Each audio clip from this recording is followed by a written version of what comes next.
Brandon. Hey guys, just getting in from the NRA annual convention over in Houston, Texas. I live over here in Louisiana, so it's a quick little 2-hour drive for me. That's the beauty of being close to one of these conventions. We rarely get anything down south down here. Just a real quick recap. A lot of people have asked me about the the protest down there, as if having a convention, firearms convention, somehow or another makes things worse. When you have rampage shooters out there and rampage killings, it absolutely doesn't. It's just a stupid connection to make. Nevertheless, I wanted to put out a really quick thank you to everybody who came by the Rock Island Armory booth to see me. Of course, thank you to Rock Island Armory for hosting me and having me there. But man, you guys, you bought all my books. I brought my book, How to Make a Monster, out there, and you guys wiped me out.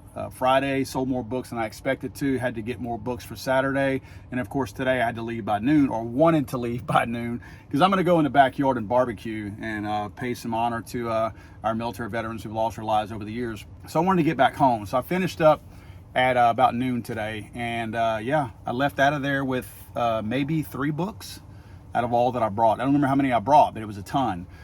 So you guys, I'm honored that you guys would see the value in what I've put out there in terms of my book. The protesters were really a non-issue.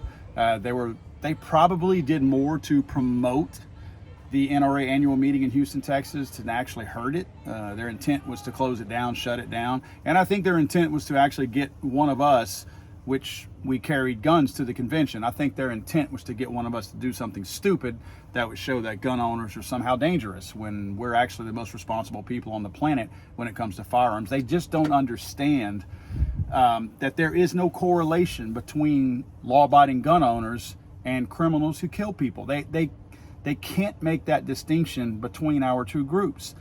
They honestly are so disconnected on the far left that they truly believe that every legitimate law-abiding gun owner out there who carries a gun, owns a gun, has a gun on their hip, in their home or whatever, is one step away from shooting a whole bunch of people. They honestly can't make that distinction, that there is a distinct difference between those two classes of people. In fact, the people who are wiping out all of these kids in schools and people in malls and shopping centers and all that, they have more in common with them.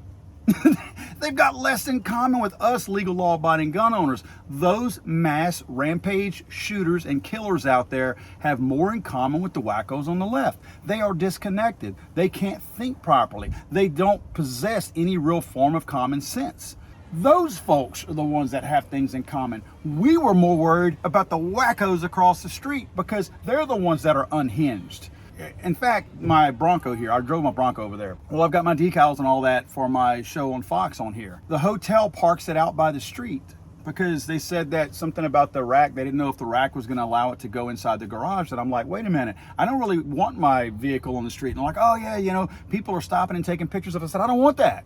Because the wackos that are here, they're the ones that are unhinged. They're the kind of people who would throw a brick through the window and go to jail just for the cause, because they think they did something right by vandalizing my vehicle. Luckily, my vehicle, I would go check on it at night and then in the mornings, and everything was fine. I guess because there was enough police presence out there that nothing happened. I really felt that the law enforcement in the Houston metro area did an absolutely fabulous job.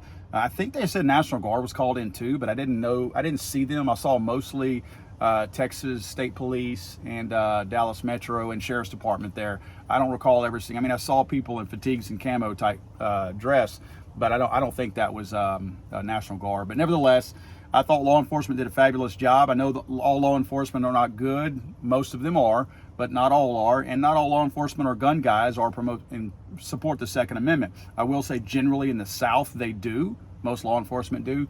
But nevertheless, in general, law enforcement did a great job. They kept the peace. They had a good plan.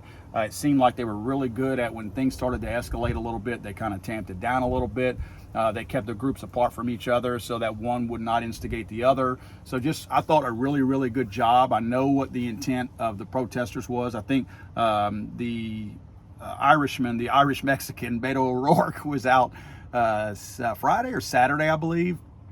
I didn't see him. I didn't waste my time going down there. Just went down there a few times to grab some snapshots and some video yesterday. But overall, the convention, I think it's still going on right now. Luckily, again, I'm home. But overall, the convention, I think, went really well. There's a lot of people in that convention that their hearts really ache and hurt for the Buffalo victims and for the Uvalde victims. And, you know, they're really aggravated the fact that the left has seized on this and pounced on this as an opportunity to do some things. Look for some emergency legislation to get attempted to get rammed through next week. Next week is going to be one of those weeks, guys, that we have to, this coming week is what I'm talking about, where we are going to have to be very active and very vigilant. This is one of those things where they are trying to pounce on emotion and act on emotion right now. This is whenever they feel like they can get public support on something because they guilt you into feeling like you can't support the Second Amendment as long as something like this is happening, because it immediately ties you to it and makes you a bad person, which is an absolutely stupid way to think of something. So don't fall for it. Do not let people convince you that now is not the time to support the Second Amendment. It's always the time to support the Second Amendment. And again, look for in the coming week, you're going to see that it's going to be way more of the time to support the Second Amendment, because it will come under attack in the coming days. Look for Tuesday, Wednesday, there will be legislation forced through. I know my friends over there, Arm Scholar and Guns and Gadgets, will absolutely be on this, and I'll have videos out as well. So hopefully we'll get that information out quick and we can start contacting our congressmen and senators really, really fast to head this thing off at the pass, because again, they are going to strike while the bodies are hot, not while the iron is hot. These people like to do this now so that they can take advantage of that and again try to guilt you into feeling bad about standing up for your Second Amendment rights. Now is not the time to compromise, folks.